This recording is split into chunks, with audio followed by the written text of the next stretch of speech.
Over the next few minutes, we will explain what provisional postings are and how they are entered and updated in the general ledger. When we post transactions, we update the account balances and transaction history. Those transactions that we post can no longer be edited. The only way to change those transactions would be to reverse them. We can provisionally post batches in the general ledger. Provisional posting simulates posting to provide us with temporary account updates for reporting and analysis. Please note, provisional posting is a temporary posting that gives us the ability to edit those transactions. However, provisional posting does not complete the posting process. You must still post the transactions for the account balances and transactions to be updated. There are different areas where you can access provisional posting. You can provisionally post a batch from the batch list window or from the post batches window. You can view provisional amounts on reports and inquiry screens. Let's take a look at provisional posting in the general ledger. Provisionally posting a batch is accomplished in the same windows where we could post a batch.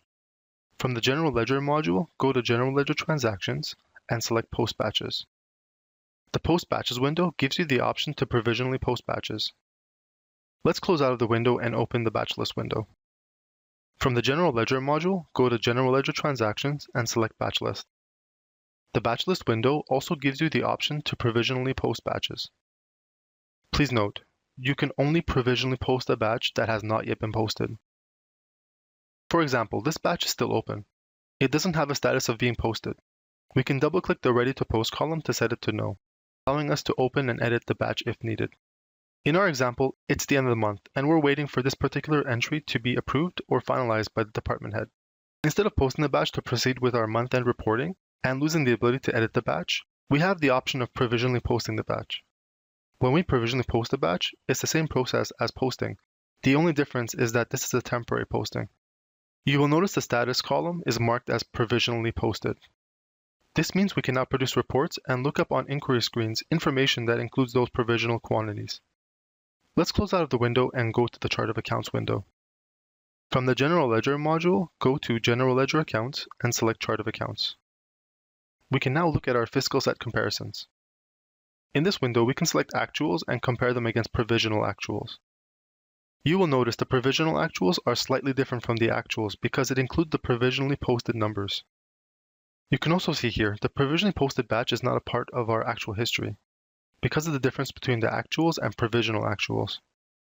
Let's close out of the window and go to our report window.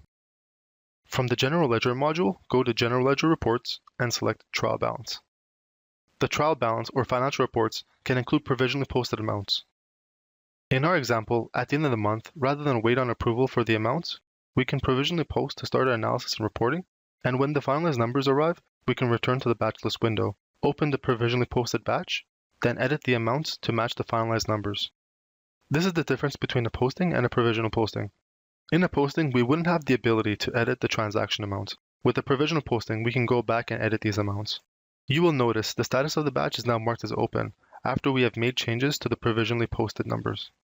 When we are ready to formally post, we can then post the batch. Now please pause this video and open the document with the exercises. This document can be found in your learning package on Sage University. In order to practice creating provisional postings, complete exercise 4 from the General Journal Entries and General Ledger Batches lesson. Were you able to provisionally post a batch? Great! Congratulations! You now know what provisional postings are and how they are entered and updated in the general ledger.